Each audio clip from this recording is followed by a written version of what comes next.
So moving on in chapter 3, again, the first two skills we practiced in our first 6 problems were the mole. So 3 sample problems, again, thinking about the mole and interconverting mass and counting quantities into mole using molar mass and then Avogadro's number. And then the next 3 problems had to do with the determination of empirical or molecular formulas. And again, how easy those are dependent on how directly information is given to you. And again, empirical formulas are pretty straightforward for ionic compounds, and then molecular formulas are a little bit more involved when you have a covalent compound.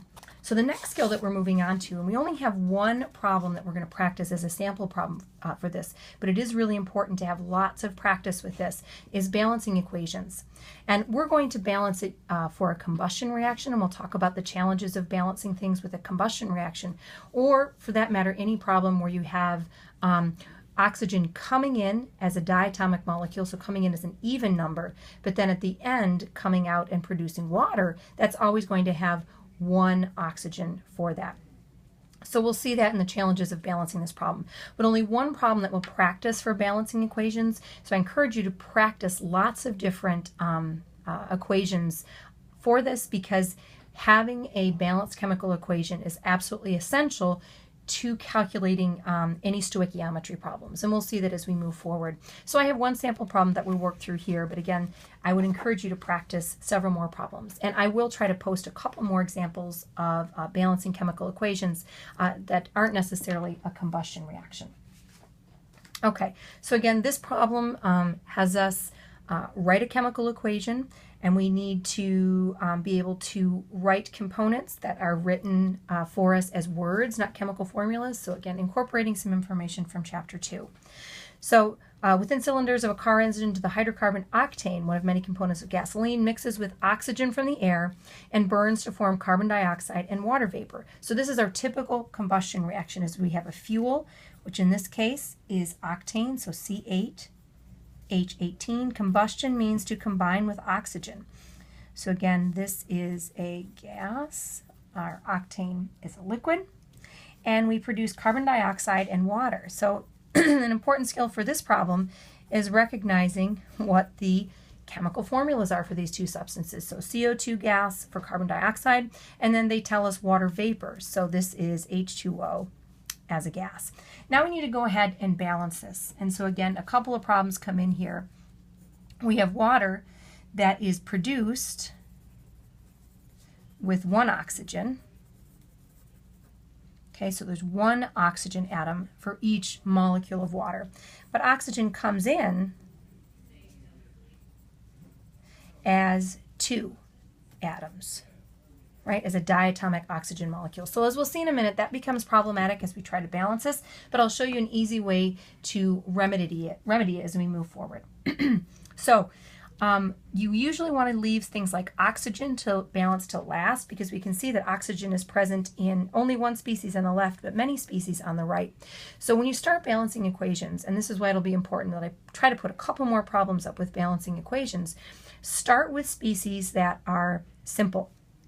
Maybe atoms that are present in only one species on the left and only one species on the right, because that's going to start indicating what some of your coefficients are, and you can build from that. So I'm going to start again with carbon here.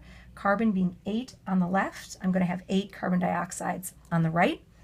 And then hydrogens, I have 18 on the left, hydrogen again being only present over here. If I want to make 18 on the right, I can put 9 there. But I can already see the problem here because I'm putting an odd number in front of my water molecules. Again, this is going to give me an odd number total of oxygens on the right, where they're going to come as an even number on the left. So here's how you can go ahead and remedy this. I'm going to have 9 oxygens coming from water and 16 oxygens coming from carbon dioxide. So that's going to give me a total of 25 oxygens on the right here. What I can do is I can put a 25 in front of this oxygen here. But knowing that they come 2 at a time, I'm going to put that and then divide by 2. I'm going to rewrite this equation because I didn't leave myself enough room for coefficients there. So C8, H18 liquid, plus, again, I'm going to put a 25 here because I want to match it to the number of oxygens that are on the right. But because they come 2 at a time, I only want half of that. So that's why I know it looks weird here to write 25 halves, but as you'll see in a minute, I'll show you how to remedy that.